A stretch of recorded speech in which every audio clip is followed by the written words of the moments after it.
தமிழ்நாடு, கேரளா, ஆந்திரா, கர்நாடகா உள்ளிட்ட தென்னிந்தியாவில் தங்க நகை வாங்கி பயன்படுத்தும் மக்கள் மிக அதிகம்.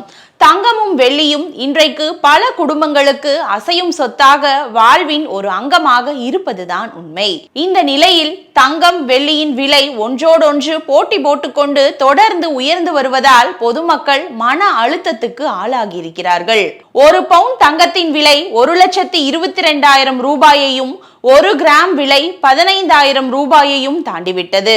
1 கிலோ வெள்ளியின் விலை 4 லட்சம் ரூபாயையும், 1 கிராமின் விலை 400 ரூபாயையும் தொட்டுவிட்டது. இந்த ஆண்டின் இறுதிக்குள் 1 பவுன் தங்கம் விலை 2 லட்சம் ரூபாய் வரையிலும், 1 கிலோ வெள்ளியின் விலையும் 5 லட்சம் ரூபாய் வரையிலும் உயரும் என்று இத்துறையை சார்ந்தவர்கள் கணித்திருக்கிறார்கள்.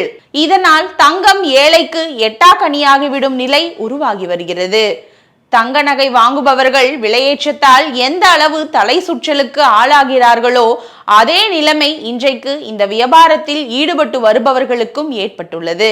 இது குறித்து கோவை தங்க நகை தயாரிப்பாளர் சங்கத்தின் தலைவர் வி. முத்து வெங்கட்ராம் கூறும்போது, சர்வதேச சந்தையில் 1 அவுன்ஸ் தங்கம் $5,000 நெருங்கிவிட்டது. இதனுடன் 6% இறக்குமதி வரி, 3% GST வரி ஆகியவை விதிக்கப்படுகிறது. இந்த நிலையில் அகில இந்திய தங்கம் நவரத்ன கற்கள் வியாபாரிகள் கூட்டமைப்பின் தலைவர் பிரமோத் அகர்வால் மத்திய நிதி அமைச்சர் நிர்மலா சீதாராமனை சமீபத்தில் சந்தித்திருந்தார். அப்போது பிப்ரவரி 1ஆம் தேதி தாக்கல் செய்யப்படும் பட்ஜெட்டில் தங்கம் மீதான சுங்க வரியை 6லிருந்து 4% குறைக்க வேண்டும் என வலியுறுத்தியிருக்கிறார். அதே போல 3% GST-யை 1.5% குறைக்க வேண்டும் என்றும் நிதி அமைச்சரிடம் அவர் வலியுறுத்தியுள்ளார். இதை செய்தால் 1 பவுனுக்கு 6,500 ரூபாய் வரை குறையும். நடுத்தர மக்கள், ஏழை எளிய குடும்பங்கள், அடித்தட்டு மக்களின் கைகளை விட்டு கொஞ்சம் கொஞ்சமாக தங்கம் நகர்ந்து கொண்டிருக்கிறது என்பது கள யதார்த்தம். எனவே அவருடைய கோரிக்கையை அரசு பரிசீலிக்க வேண்டும் என்று தங்க நகை தயாரிப்பாளர் சங்கத்தின் தலைவர் தெரிவித்துள்ளார்.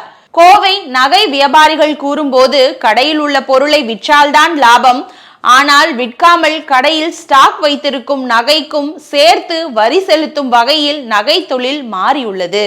ஆண்டின் மொத்த நகை இருப்பை கணக்கிட்டு 31.5% வருமான வரி செலுத்த சொல்வது ஏற்புடையதல்ல.